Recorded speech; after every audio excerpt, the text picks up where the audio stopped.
Y habéis olvidado la exhortación que como a hijos se os dirige diciendo: Hijo mío, no menosprecies la disciplina del Señor, ni desmayes cuando eres reprendido por Él, porque el Señor al que ama disciplina y azota a todo el que recibe por hijo. Si soportas la disciplina, Dios te trata como a hijos, porque ¿qué hijo es aquel a quien el Padre no disciplina? Pero si se os deja sin disciplina, de la cual todos han sido participantes, entonces sois bastardos y no hijos. Por otra parte, tuvimos a nuestros padres terrenales que nos disciplinaban y los venerábamos. ¿Por qué no obedeceremos mucho mejor al Padre de los Espíritus y viviremos? Y aquellos, ciertamente por pocos días, nos disciplinaban como a ellos les parecía, pero para lo que nos es provechoso, para que participemos de su santidad. Es verdad que ninguna disciplina al presente parece ser causa de gozo, sino de tristeza, pero después da fruto apacible de justicia a los que en ella han sido ejercitados. Este es uno de los pasajes más ilustrativos de la Biblia, de la forma como Dios trata a todos nosotros, a todos los que nos llamamos cristianos por su gracia y su misericordia. Desgraciadamente, muchos cristianos creen equivocadamente que puedes seguir viviendo una vida cristiana de negligencia espiritual, sin preocuparte por discipularte, ni estudiar seriamente la Biblia, ni tener diario devocionales, ni tampoco una vida consistente de oración. Sin embargo, muchas de estas personas que tratan de vivir esta vida, estos cristianos, ignoran, como por eso comienza diciendo que ya se les olvidó la exhortación que vas a ser disciplinado si no vives de acuerdo a la forma como Dios ha diseñado para que vivas. Pero vamos a ver en este estudio en qué consiste esta disciplina. ¿Cuáles son las bendiciones tan grandes, tan enormes, que los cristianos se están perdiendo por vivir esa clase de vida? Y podemos preguntarnos también, ¿estos cristianos tendrán consecuencias después de la muerte? Porque tendrán consecuencias en esta vida y hay consecuencias después de la muerte también. O sea, que todos vamos a llegar al cielo y todos vamos a ser recompensados de la misma manera. ¿Qué cosa es lo que Dios usa como disciplina a los cristianos que le han querido abandonar? A los cristianos que le han dicho: Señor, en 3 meses nos vemos. Déjame irme de vacaciones y reventarme en las vacaciones, etcétera, etcétera, y después de la Navidad te vuelvo a ver, ahí en enero tengo una cita contigo en la iglesia, Señor. El primer domingo comenzamos otra vez la vida cristiana. ¿Cuánto tiempo cree un cristiano o cristiana, desde luego, que puedes vivir sin que Dios haga algo para regresar otra vez a tener la comunión con Él? Vamos a ver todas estas respuestas en la Biblia y vamos a comenzar con la apostasía. La palabra apostasía, apistemia en el griego, significa salirse del camino, apartarse del camino o vulgarmente brincarse las trancas. O sea, la Biblia diseña a la iglesia como un corral donde Cristo es el pastor, nosotros las ovejas, y cuando una oveja se quiere saltar del corral, pues ¿qué pasa, verdad? Pues es que yo quiero encontrar otros pastos, engañada de que fuera del corral hay mejores pastos o mejor vida, lo cual es completamente mentira, porque fuera del corral están los lobos esperando comerse las ovejas. Dice el cuento que había una ovejita que le llamaban la rebelde de Tlanepantla. Y esta ovejita se brincó una vez el corral y fue el pastor por ella y se la trajo cargando. Y se brincó 2 veces el corral y el pastor fue por ella. Y la tercera vez que esta ovejita de Tlalnepantla se brincó el corral, entonces el pastor fue y le rompió una pata, a propósito. Y le dijo, prefiero que aquí dentro del corral estés cojita y manquita, a que te salgas y te vuelva a comer el lobo. Entonces muchas veces Dios tiene que recurrir, como lo vamos a ver, a disciplinas extremas, que son muy raras veces. Pero Dios prefiere 1000 veces, y Cristo lo dijo en Marcos con estas palabras: es mejor que entres al cielo cojo y ciego y manco, a que entres entero y te vayas al infierno. Veamos pues entonces que dentro de la apostasía hay 2 clases de apóstatas. Esto es muy importante. La Biblia nos advierte claramente que mientras más nos acerquemos al final de la segunda venida de Jesucristo, aumentará la tendencia a abandonar los principios cristianos. La presión del mundo sobre la iglesia, sobre tu vida y sobre mi vida, ejercerá dentro de ti por no estar lo suficientemente blindados, por no tener las suficientes convicciones firmes en nuestro corazón de lo que creemos, que vamos a ser seducidos por el mundo. En Mateo 24:12, Cristo dijo, por haberse multiplicado la maldad, como en el siglo XXI hemos llegado al último grado de maldad. ¿Saben ustedes cuál es el último grado de maldad? Llamarle a lo bueno malo y a lo malo bueno. Y cuando llegamos al punto donde reconocemos y legislamos las naciones, o más bien legislan las naciones los matrimonios entre los hombres y entre las mujeres, es el síntoma más grande que existe de descomposición social. ¿Por qué? Porque la familia es el fundamento de la sociedad. Es el núcleo y la fuerza de un país. Y cuando ya 2 hombres creen que pueden tener y hasta llegar al grado de adoptar hijos, porque ellos no pueden tenerlos desde luego, pero eso sí reconocen que las mujeres paren hijos, ¿verdad? Y no podemos nosotros, pero vamos a buscar quien no lo tenga por nosotros y lo vamos a adoptar. Entonces cuando llegamos a ese punto donde ya se está destruyendo psicológica, mental, emocional, sentimentalmente, las vidas de los niños, que son los que dijo Cristo, el que haga tropezar a un niño, más le vale que se amarre una piedra aquí en el cuello de molino y se eche al río y se ahogue con la piedra, porque dejad que los niños se acerquen a mí, porque de ellos es el reino de los cielos. Y cuando comenzamos a tener a los niños y meterlos a nuestra mugre y a nuestra manera de maldad en la que vivimos, arrastrándolos a ellos, a que tengan solamente 2 papás o 2 mamás, sin papá y sin mamá, es cuando nosotros nos damos cuenta que se está ya desarrollando una sociedad que ha llegado al punto de desatar y acarrear los juicios de Dios.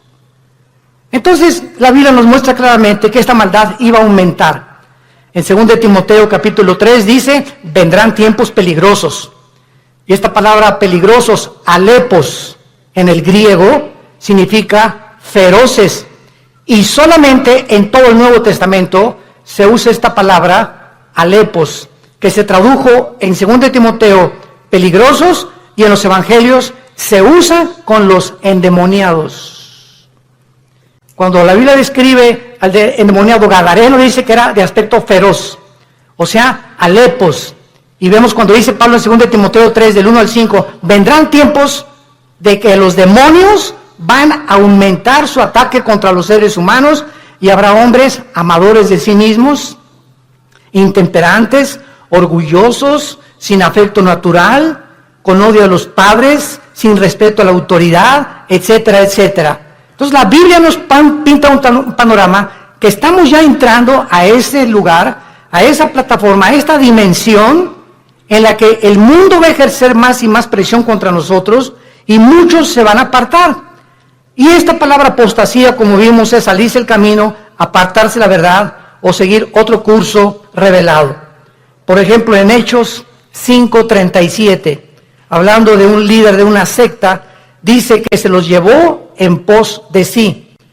Esta es la palabra que se usa para apostasía, cuando algo o alguien te saca, un amigo, una amiga, la pornografía, la homosexualidad, las adicciones, las drogas, el alcohol, cuando cualquier cosa en el mundo te jala y te aparta del camino de la verdad, del camino de la santidad, del camino de la justicia, se llama apostasía. Has apostatado.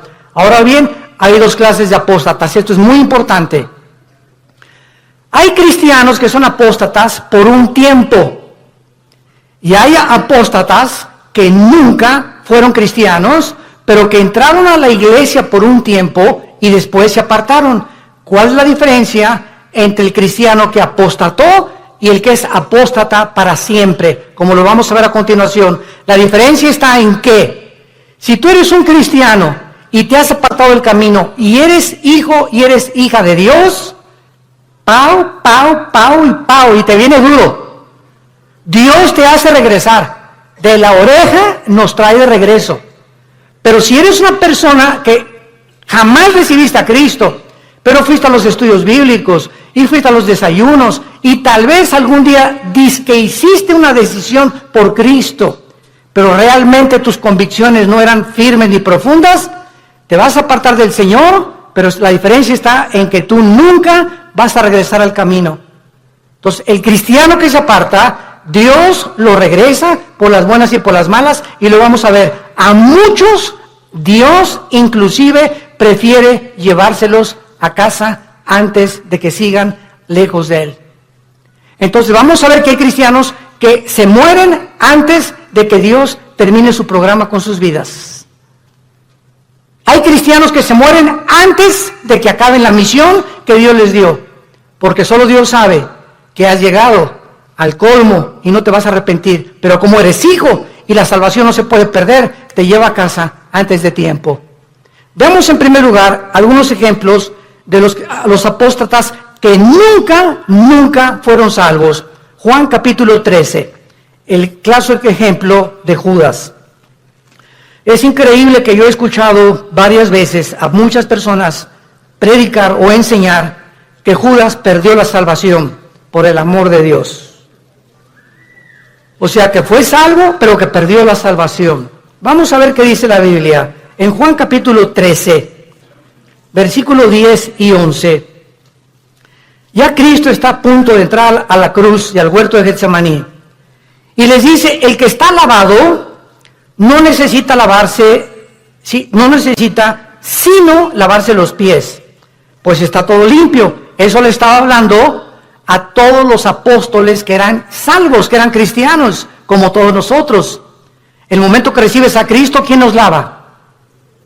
Dice la Biblia en Efesios 5, que es la palabra de Dios la que nos lava, y la sangre de Cristo, ¿verdad? Y ahora, ya siendo cristianos, Dios nos da la responsabilidad de nosotros seguirnos lavando. O sea, si cometemos un pecado, la sangre de Cristo, que es tan fresca como cuando nos salvó Dios, nos limpia de todo pecado.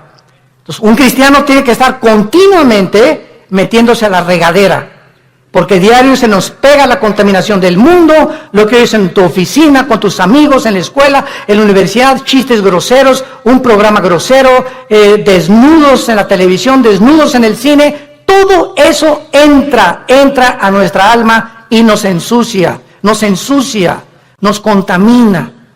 Y esta suciedad la tenemos que estar sacando para mantener no la salvación, la comunión con Dios. Ustedes están lavados, pero no necesitan sino lavarse, ¿verdad?, los pies. Y vosotros limpios estáis, aunque no todos. O sea, había alguien ahí dentro del grupo de Cristo que no había sido nunca lavado. Ustedes sí están lavados y ahora necesitan sola, pero hay alguien entre ustedes que no está lavado, porque sabía a quién le iba a entregar. Por eso dijo, no están limpios todos. Judas nunca fue limpiado de sus pecados, jamás. Versículo 18. No hablo de todos vosotros. Yo sé a quienes he elegido, Mas para que se cumpla la escritura, el que come pan conmigo levantó contra mí su calcañar. Capítulo 17 de San Juan. Nos brincamos al capítulo 17 y aquí ya Cristo lo aclara, tan transparente como la luz y el sol. Dice Juan 17, versículo 12. Cuando estaba yo con ellos, o sea, Cristo está orando al Padre, está dirigiéndole estas palabras al Padre. Cuando estaba yo con ellos en el mundo, yo los guardaba en mi nombre. A los que me diste, yo los guardé. Y ninguno de ellos se perdió, sino el hijo de perdición, para que la escritura se cumpliese. O sea, nunca Judas estuvo bajo el cuidado de Cristo. Nunca, jamás. Los guardó de Satanás y los guardó del mal. Cuando vino Satanás a atacar a Pedro, ¿se acuerdan? Que le dijo Cristo, oye, Satanás ha pedido tu alma para zarandearte. Y Pedro, muy macho, no, yo no, me voy hasta la muerte contigo. Espérame, Pedro, el gallo va a cantar 3 veces y tú me vas a negar. Entonces, Pedro y Judas, los dos, traicionaron a Cristo. Los dos le volvieron la cara a Cristo, porque Pedro negó a Cristo 3 veces. ¿Y cuál fue la diferencia? Que cuando Pedro le negó, vean esto, cuando Pedro negó a Cristo, en ese momento Cristo se encontraba como a 10 metros de Pedro. Y cuando Cristo volteó a ver a Pedro, Cristo lo volteó a ver con los ojos moros. Ya había sido golpeado Cristo. Imagínense ustedes a Pedro, en el momento que cante el gallo, volver a Cristo, y Cristo con sus ojos moros, adolorido por los golpes que los soldados ya le habían dado, lo ve a Pedro diciéndole, ya ves, pero sabes una cosa, te sigo amando. ¿Y cuál fue la diferencia con Judas? Judas entregó a Cristo por 30 monedas de plata y sin embargo, cuando tuvo las monedas de plata, nunca creyó que Jesús era el Mesías, porque si hubiera creído, se hubiera arrepentido y le hubiera pedido perdón. ¿Qué hizo Judas? Agarró las 30 monedas de plata y las tiró. Y fue y se quitó la vida. Se suicidó. Se colgó de un árbol. Dice en Hechos capítulo 1 que se rompió, ¿verdad?, la rama del árbol y cayó de las piedras y todas se estripó completamente. Murió ahorcado y con todo el vientre abierto, comido por los gusanos. Así acabó Judas. Judas nunca, jamás fue salvado. En el capítulo 18, dice en el versículo 8 de Juan también, respondió Jesús, os he dicho que yo soy, pues si me buscáis a mí, dejad a ir estos, para que se cumpliese aquello que había dicho, de los que me diste, no perdí ninguno, más que como dijo anteriormente, el hijo de perdición. Ahora, el apóstol Pedro, seguimos estudiando las personas que nunca fueran salvas. Segunda de Pedro, capítulo 2. Aquí el apóstol Pedro claramente habla en el capítulo 2 y describe las características de todos los falsos profetas. De todos esos que pueden predicar y pueden ser hasta pastores, pueden ser predicadores, ¿verdad? Inclusive que no tienen la salvación y que jamás fueron salvos. Y dice en Pedro, versículos 21 y 22, describiendo ya todas sus características de estos falsos maestros y profetas que menciona en el versículo 1 y versículo 2, dice el versículo 21, segunda de Pedro 2, 21 y 22, porque mejor les hubiera no haber conocido el camino a la justicia. O sea, hay personas que conocían que Jesús era el Cristo, que Jesús murió por sus pecados por ellos, y conocían que Cristo era la verdad y que la Biblia era la verdad. Mejor les hubiera sido no haberlo conocido, que después de haberlo conocido, volverse atrás del santo mandamiento que les fue dado. Escuchen, pero les ha acontecido lo del verdadero proverbio, el perro vuelve a su vómito y la puerca lavada a revolcarse en el lodo o en el cieno. Aquí Pedro, de una forma ya inequívoca, describe que todas estas personas nunca fueron salvas. ¿Cómo lo dice Pedro? ¿Qué hace un perro cuando vomita? Se vuelve a comer lo que salió, ¿verdad?, de su estómago. ¿Por qué lo hace? ¿Por qué lo hace? Pues porque es perro. Si no fuera gato, los gatos no lo hacen, los leones no lo hacen. Ahora, ¿por qué un puerco? Agarras el puerquito, oink, oink, oink, oink, y lo lavas y le pones Chanel y le pones un moño y todo, y lo sacas del lodo y lo envuelves y lo que tú quieras, y está y huele a Chanel número 5. Y a los 5 minutos el puerco, oink, oink, oink, oink, oink, se revuelca en el lodo otra vez. ¿Por qué no duró nada bañado y champuceado y perfumado? Porque es puerco. Ahora, para que el perro ya no regrese a su vómito, ¿qué se necesita? Cambiar su naturaleza, dejar de ser perro. Para que el puerco no regrese al lodo, necesita ser otro tipo de naturaleza, tener la naturaleza de otro animal, porque los puercos, esa es su naturaleza, el lodo, y los perros el vómito. Aquí está hablando Pedro, que estas personas, su naturaleza nunca fue cambiada, porque si hubiera sido cambiada, no regresarían a hacer lo que hicieron antes de conocer a Cristo. ¿Me van siguiendo? Esta es la grande diferencia de las personas que nunca fueron salvas. En 1 Juan 2:19, el apóstol Juan dice, 1 Juan 2:19, salieron de nosotros. Oye, don Pancho, pero si tú ibas a la iglesia ahí en el Cine Apolo hace 15, 20 años, o te vimos aquí en la iglesia, te fuiste a los estudios conmigo, oye, tú estuviste en el LITI, tomaste todo el curso del LITI, compadre. Y ahora te estás divorciado, estás con otra señora, te has cometido adulterio, etcétera, etcétera, y te contesta tu compadre, sí, ¿y qué? Chale. Ya en ese momento te das cuenta, ¿verdad?, que ya hay algo raro. A una persona que fue cristiana, pues sí, ¿verdad?, y me duele, ¿verdad?, y lo que tú quieras, pero estas personas salieron de nosotros, pero no eran de nosotros. Porque si hubieran sido de nosotros, dice 1 Juan 2:19, hubieran permanecido con nosotros. Salieron para que se manifestara que no todos los que vienen a la iglesia son y pertenecen al cuerpo de Cristo. Todas las iglesias, esta y todas las en el mundo cristianas, todas las iglesias, sin excepción, son una mezcla del trigo y la cizaña.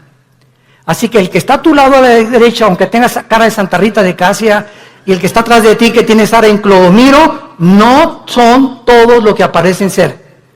Entonces no te decepciones y no te desilusiones. Ay, que en esa iglesia nadie me amaba. Y te acuerdas de esa persona, y así son los cristianos. Espérame tantito, así no son todos los cristianos.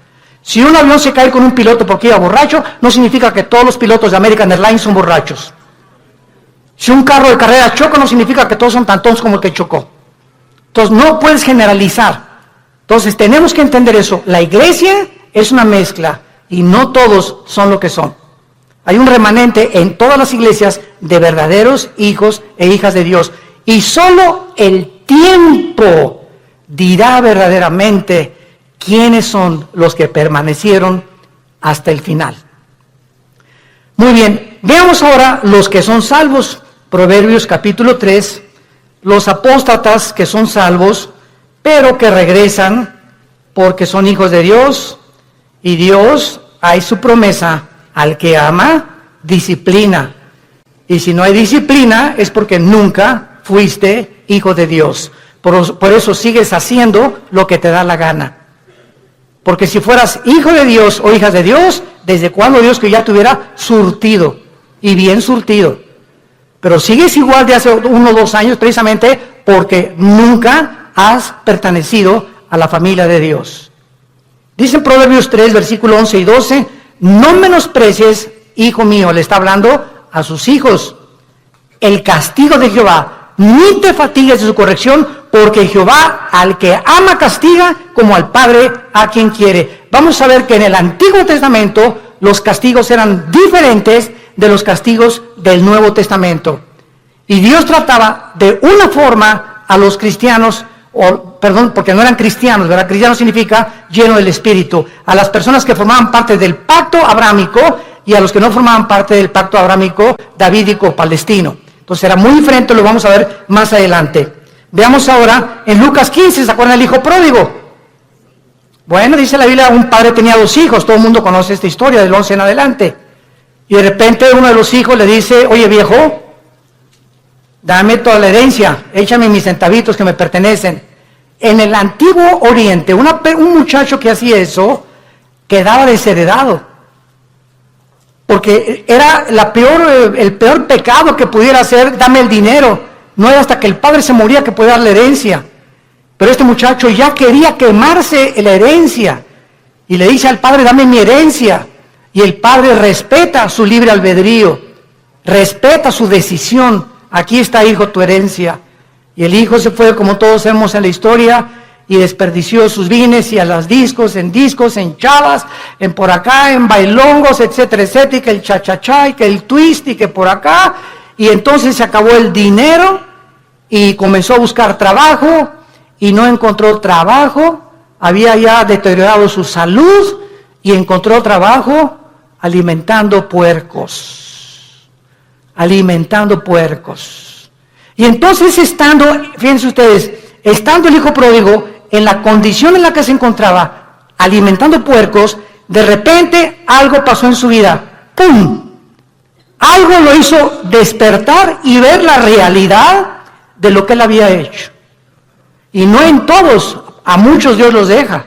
Pero como era hijo, tuvo que despertar la realidad. Y entonces dijo, ¿cuántos hombres en la casa de mi padre que no son sus hijos? Yo era su hijo. Los obreros de mi padre tienen cama, tienen comida, buena comida. Y yo que soy hijo, estoy alimentando puercos. Esto haré.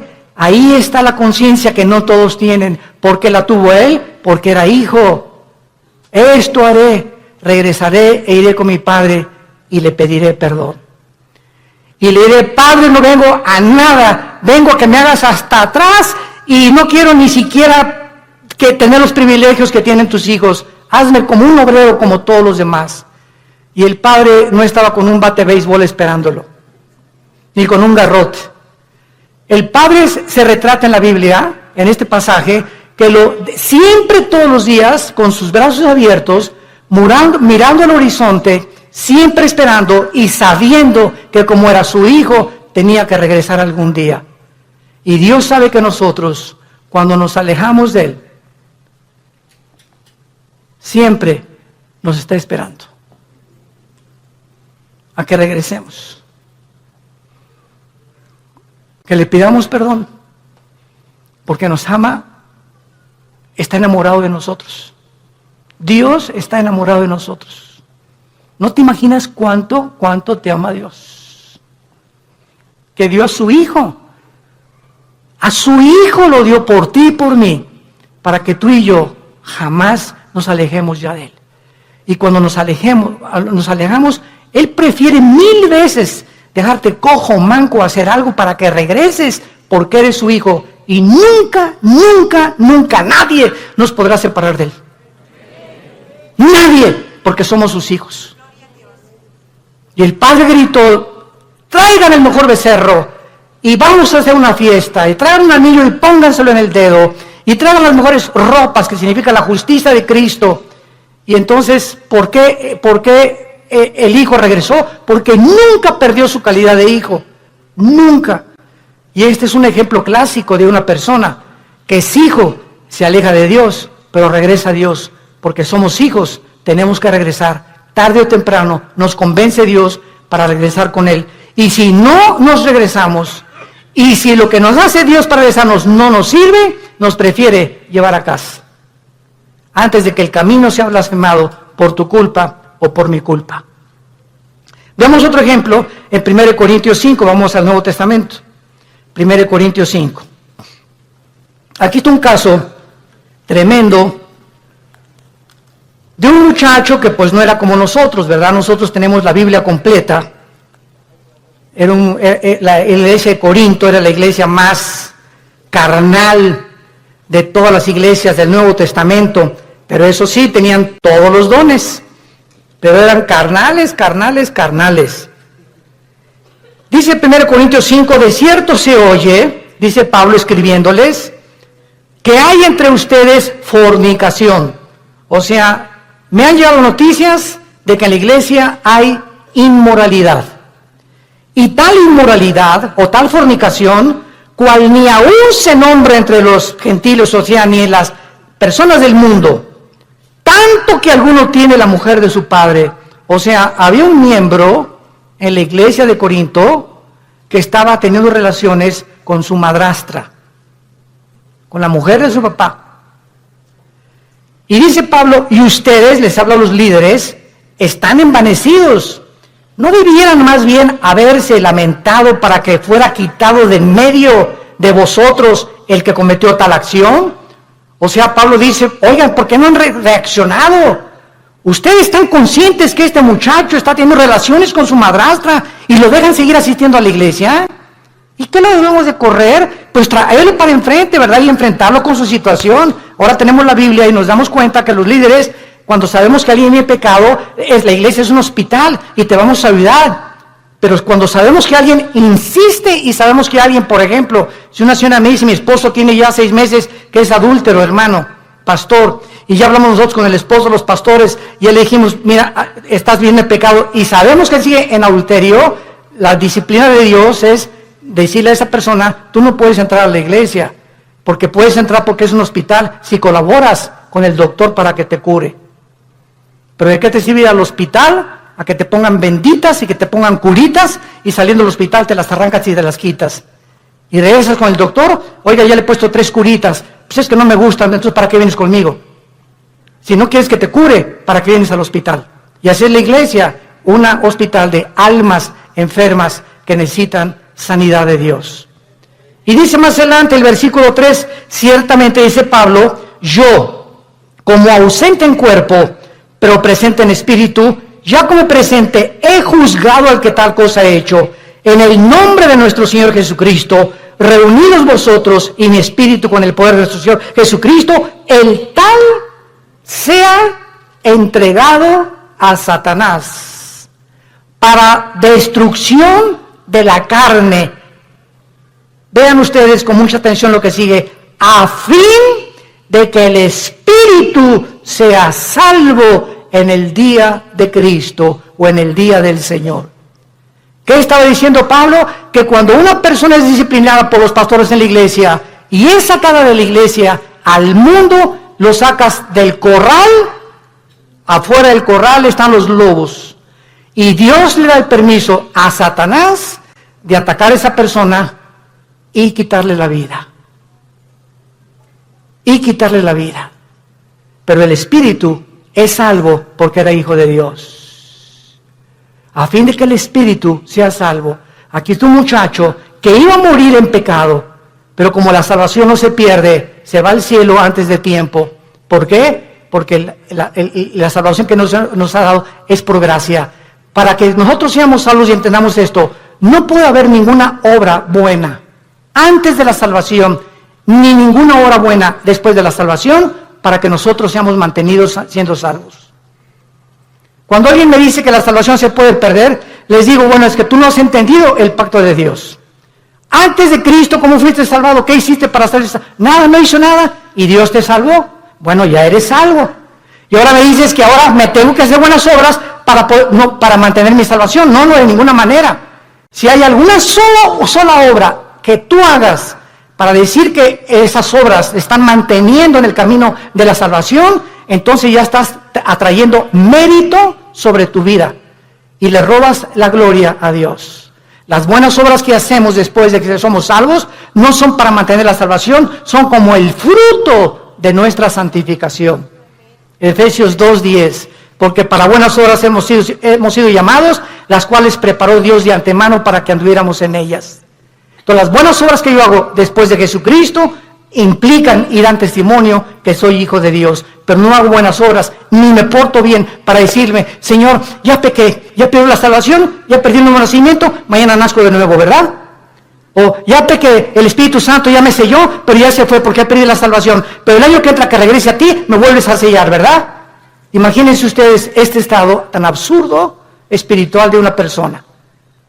Entonces, si pierdes la salvación, ya no vuelves a ser renacido de nuevo, ya regresaste a la eternidad, otra vez al estado en que te encuentras, ¿Puede un bebé que nazca regresar al vientre de su madre otra vez? Imagínate, no me gusta aquí afuera, mejor me regreso adentro. Y el bebé lo meten dentro de la panza de la mamá, ¿verdad? De la matriz de la mamá. Es absurdo, es exactamente la salvación. Veamos otro ejemplo en Santiago capítulo 5, de personas que son cristianas, pero pecaron, pero están en peligro muy grave de ser disciplinados por Dios. Santiago 5, versículo 19 y 20. Hermanos, ¿a quién le está hablando? A hermanos, a cristianos. Si alguno entre vosotros, o sea, entre los hermanos, se ha extraviado, o sea, se ha salido del camino, o ha apostatado de la verdad, y alguno le hace volver, sepa que el que haga volver al pecador del error de su camino, salvará ¿de qué? De muerte un alma y cubrirá multitud de pecados. Esto es lo que vamos a ver en 1 Juan 5, lo vamos a ver. Esto es lo que se llama el pecado de muerte de un cristiano. Si tú ves que tu hermana o tu hermano anda por ahí afuera y nadie sabe más que es cristiano, pero tú vas, oye Jorge, ya no sigas así, hombre, ya no te la sigas tronando, ya no sigas acostándote con tu novia, Dios te va a disciplinar. Y si tú convences a esa persona de que regrese al pecado, lo estás salvando, porque si ese que tú vas a exhortar sigue ese camino, Dios no tarda en llevárselo a casa antes de tiempo, o que le venga algo serio en su vida para que lo haga recapacitar y regresar a Dios, o llevárselo a casa antes de tiempo. Si tú ves a alguno entre los hermanos que tiene una vida licenciosa y que se dice cristiano, y tú logras convencerlo y orar con él, o comenzar a orar por él y traerlo al camino otra vez, lo estás salvando de que Dios se lo lleve antes de tiempo a su casa. Ahora veamos otro ejemplo también de estas personas en 1 Juan capítulo 5. Antes del Apocalipsis está 1 Juan y dice así.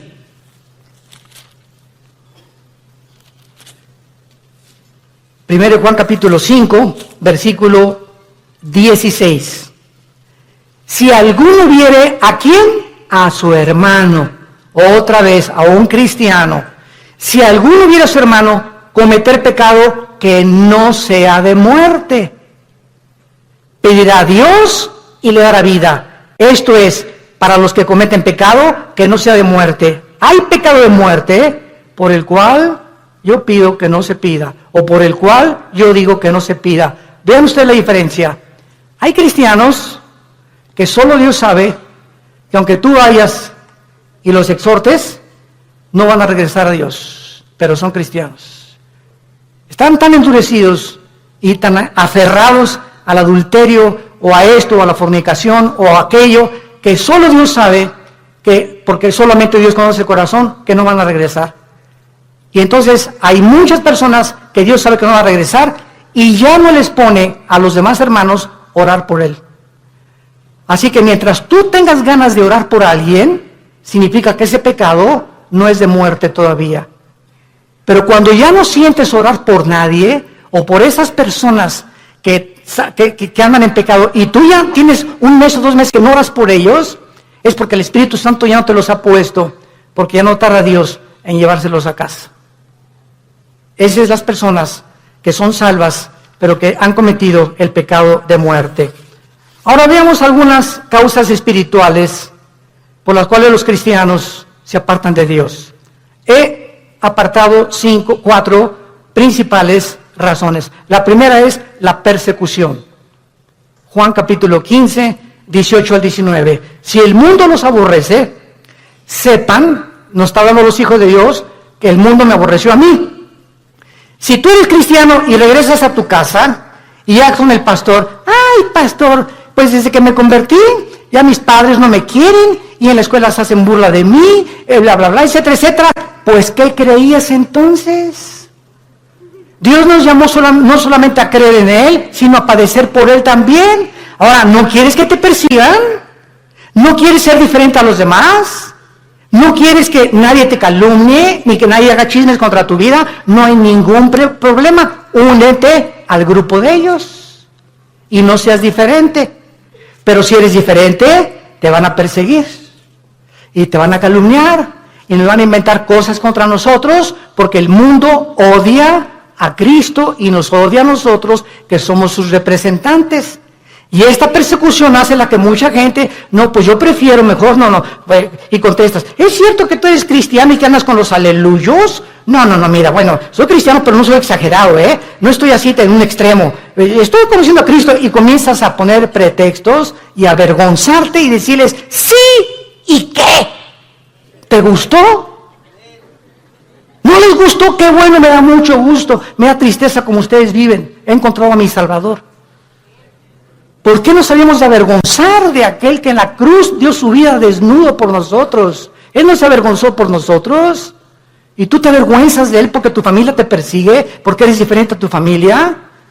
Entonces, esta persecución hace que muchos se alejen del Señor. Número 2, la negligencia de la palabra de Dios. Hebreos capítulo 2.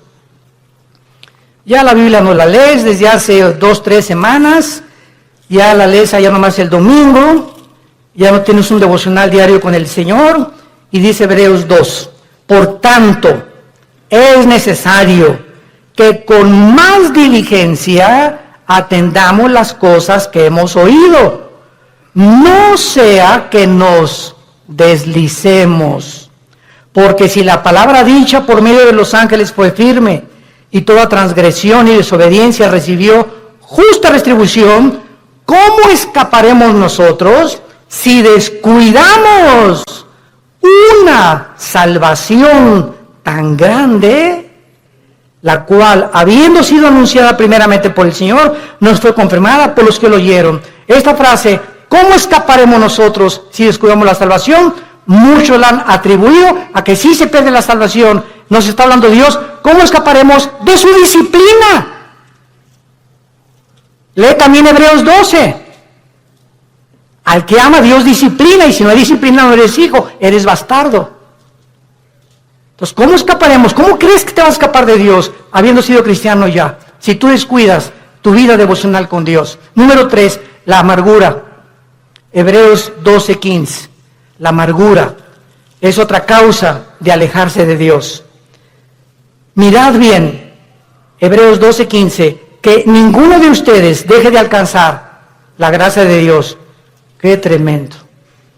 Dejar de alcanzar la gracia de Dios. ¿Cómo? Que brotando alguna raíz de amargura te estorbe y por ella contamines a muchos. Esto está tremendo,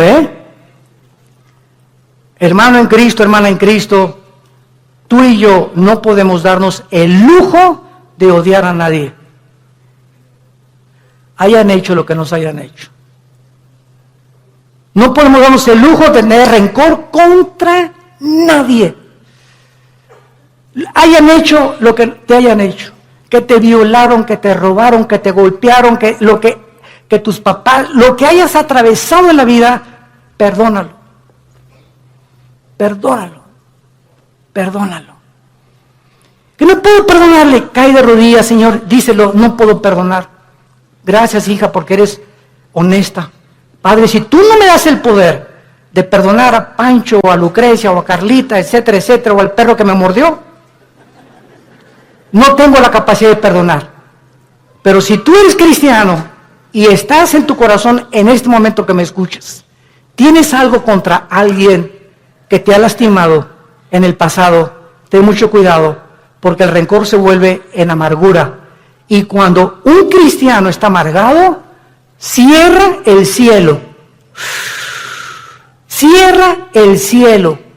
¿Qué es la gracia? No es la gracia santificante, no es la gracia salvífica, está hablando de la gracia santificante. ¿Qué es la gracia? Diario el cristiano necesita poder de Dios, diario necesito el poder de Dios al venir a su palabra para que me dé el poder de vivir para Él. Porque separado de Él yo no puedo hacer nada. Entonces la amargura me bloquea la gracia de Dios y me quedo sin poder. Me quedo en mi propio poder, en mi propia carne, porque algo está bloqueando que Dios me ayude y me saque del pozo de la desesperación, de la red en que he caído, de la trampa que te pusieron. ¿Qué cosa es? La amargura. Es el más grande veneno en la vida de un cristiano. Y número 4, el amor al dinero. Primera de Timoteo 6, versículo 10. Porque raíz de todos los males no es el dinero, es el amor al dinero. Gracias a Dios por las familias ricas y los millonarios, porque la obra de Dios tiene que sostenerse. Si no hay dinero, no hay misioneros. Si no hay dinero, no hay construcciones. Si no hay dinero, no hay televisión. Si no hay dinero, no hay viajes. El dinero no es malo. El malo es amar lo que tú tienes. Cuando tú amas más lo que tú tienes que la obra de Dios, te va a hacer que te alejes de Dios. Dijo Cristo en Marcos, hablando de la parábola del sembrador, pero muchos, el afán del mundo y de las riquezas, entran y ahogan la palabra y nunca das fruto. Estas son las razones por las cuales tú puedes alejarte de Dios. Ahora veamos rápidamente en 2 Samuel 7 las consecuencias que sufrieron en el Antiguo Testamento los que eran y pertenecían al pueblo de Dios. O sea, los que tenían garantizada ya la salvación. De forma diferente a la de nosotros, porque no tenían el bautismo del Espíritu Santo, pero la forma que eran de Dios. 2 Samuel capítulo 7. Veamos la disciplina de Salomón. La Biblia menciona 3 consecuencias principales del pecado en un cristiano. Número 1, la disciplina. 2, la muerte, que ya lo vimos. Y 3, la pérdida de recompensas en la otra vida. En otras palabras, si tú te mueres siendo cristiano en pecado, o en un pecado, porque pues quién se va a morir sin pecado, ¿verdad? El único sin pecado ha sido Jesucristo. Si yo me muero, estás ahí en el hospital, y ya te el síntoma, y una enfermera guapa y le haces, ¿qué tal, enfermerita? Ya le echaste ojitos, ¿verdad? Y ¡pum! Te mueres. Te llevaste ese pensamiento al otro laredo, ¿verdad? O sea, no moriste santito, sin haber roto un plato. O haz de cuenta que también estás en el hospital ahorita, o sales a la carretera y chocas ahí en la carretera, y la mañana te peleaste con tu esposa, te moriste en pecado. ¿No es cierto? ¿Y vas a perder la salvación? No lo vamos a perder. Pero en la otra vida perdemos las recompensas. Que no se imaginan qué grandes recompensas hay, porque no todos los cristianos en la otra vida vamos a gobernar con Cristo. Solo los vencedores. Y lo vamos a ver más adelante, para terminar. En 2 Samuel 7, 14 y 15, se le está dando las instrucciones a David y le dice, yo le seré el padre y él me será mi hijo. Si hiciere mal, o sea, si se aparta de mí, le castigaré con vara de hombres y con azotes de hijos de hombres, pero mi misericordia no se apartará de él, como la aparté de Saúl, al cual quité delante de ti. ¿Cuál fue la diferencia entre la descendencia de David y el rey Saúl? ¿Cuál fue la diferencia entre Pedro y entre Judas? En que aunque nosotros nos portemos mal, y aunque nosotros intentemos alejarnos de Dios, si somos hijos e hijas de Dios, su misericordia es más alta que los cielos. Y Dios va a hacer algo para que regreses y para que yo regrese a la comunión con Él. Y va a ser disciplina. La palabra disciplina es interesante porque viene de la palabra paidego, viene de la palabra pedagogo, que significa el que forma el carácter o el maestro. Entonces, ¿se acuerdan de nuestro pasaje en Hebreos 12? Dios al que ama disciplina, al que ama le forma el carácter a través de pao, y castiga también con azotes. O sea, Dios usa la Biblia para formar nuestro carácter, y si somos tercos, pao. Azota al que recibe por hijo, y la palabra azotar en el griego es castigo físico. Algo va a tener que usar Dios, como lo que dice en uno de los salmos. No sean como los caballos, como los mulos, que el caballo tiene que meterle aquí un freno. El freno es un fierro con un puente, y cuando se le mete al caballo el freno y le jalan las riendas, el puente se le encaja en el paladar al caballo, y el caballo, cuando asocia el dolor, se para y le obedece al jinete. Si no se le aplica dolor al caballo, el caballo se desboca y sigue corriendo. ¿Y qué nos dice Dios? Necesito aplicarte dolor para que regreses a mí. ¿Quieres que te trate como a los caballos? ¿Como a los animales? Tú dime. Pero ¿sabes una cosa? Nunca quitaré mis ojos de ti. Te haré entender, por las buenas o por las malas, el camino en que debes andar. Sobre ti pondré mis ojos. Salmo 32. Y vemos finalmente en la vida de David, en 2 de Samuel, capítulo 12. ¿Qué fue lo que pasó con Samuel? Cuando Samuel, ¿se acuerdan ustedes lo que hizo David? ¿Qué hizo David? ¿Perdón? Pecó, mató a un soldado para quedarse con su esposa, el angelito. O sea, David era culpable de crimen y David era culpable de adulterio. Y se le llama, Dios mío santo, Jesús, María y José, el burrito que los acompaña. Se le llama el varón conforme al corazón de Dios. ¿Cuántas veces en mi mente dieron tantas vueltas? El varón conforme a tu corazón, pa' su mecha, dije yo. Dios mío santo, pues entonces yo soy el santo de los santos. Y entonces, cuando creces en Cristo, comienzas a entender lo siguiente, ¿verdad? Él fue culpable de crimen y de adulterio. Pero viene Cristo en Mateo 5 y dice lo siguiente: cualquiera de ustedes que ve a una mujer, no necesitas acostarte con ella. Si tú deseas en tus ojos y en tu corazón a una mujer acostarte con ella, aunque no lo hagas físicamente, tú eres ante los ojos de Dios adúltero. Ahora, nadie aquí puede decir que nunca ha visto a una mujer para desear estar con ella. No me digas porque ni San Jacobo lo pudo hacer. No seas mustio. Todos en alguna época de nuestra vida le hemos fallado a Dios. Y el que no le ha fallado a Dios, que levante la mano. Porque te llamaría el querubín de Tlanepantla. Entonces, no juzgues a David. Porque si nosotros hemos sido adúlteros alguna vez en nuestra vida y Dios nos perdonó, no creas que por no acostarte con ella eres exento del adulterio. ¿Y cuántos de nosotros Él lo acusó por un crimen? Dijo Cristo: cualquiera que odie a alguien es culpable de crimen. Porque no es el acto, sino el intento del corazón lo que Dios juzga. Entonces, cuando yo entendí eso, me di cuenta, pues yo soy más pecador que David. Porque muchas veces odié a tantas personas, y cuántas veces decía a tantas mujeres, y tú me has perdonado, Señor. ¿Qué diferencia hay entre mí y David? No hay ninguna diferencia. Has tenido misericordia con todos.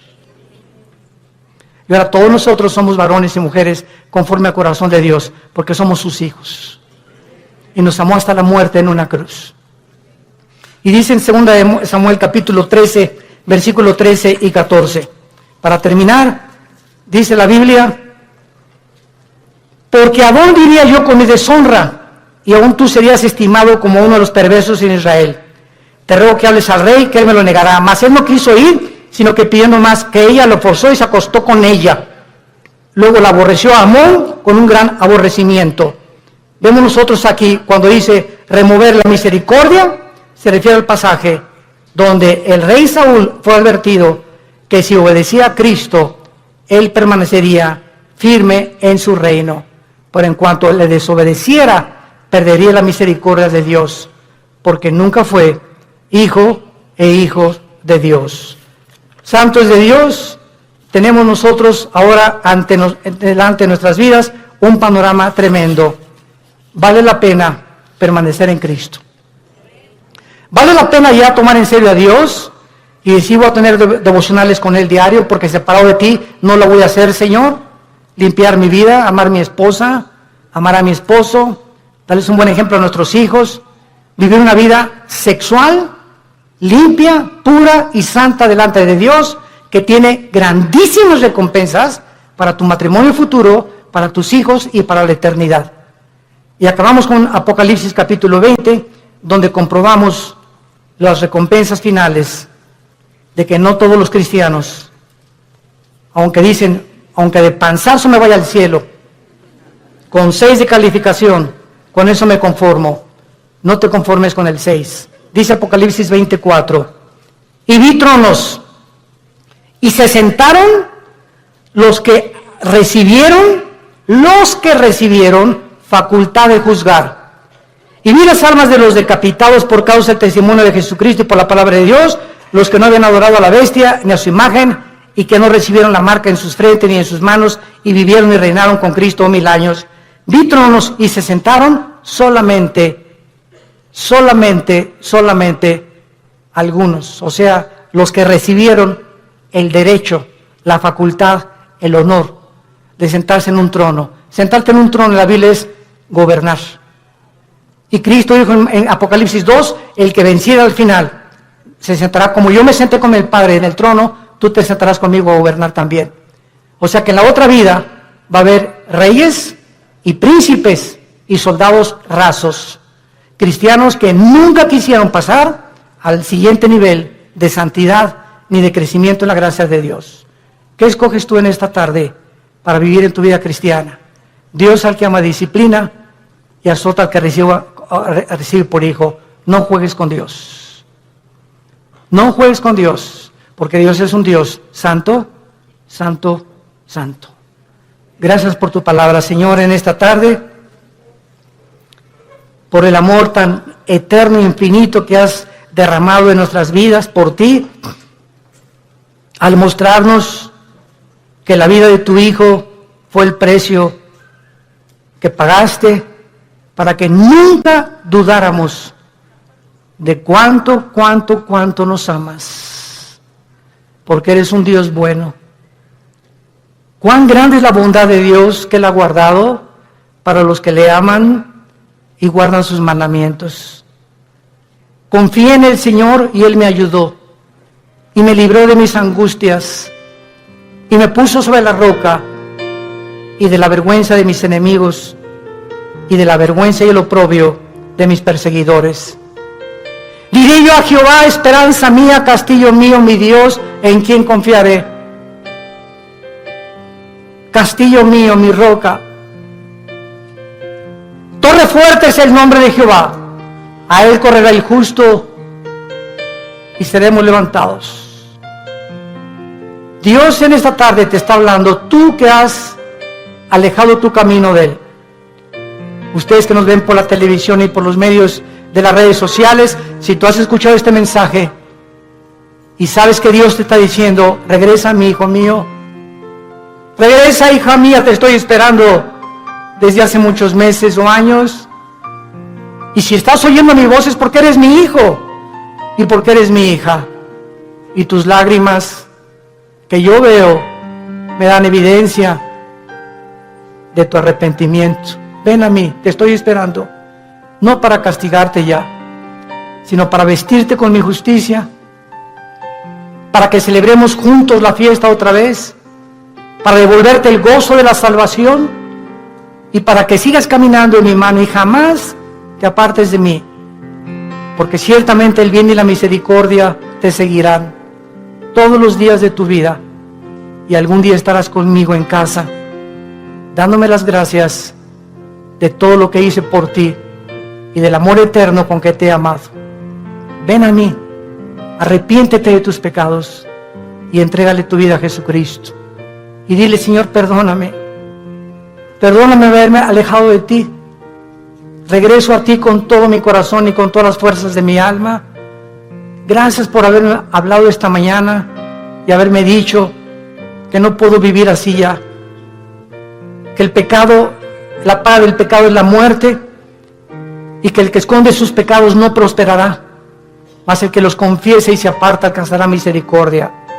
Gracias porque en esta mañana he alcanzado tu misericordia, en el nombre de Jesús.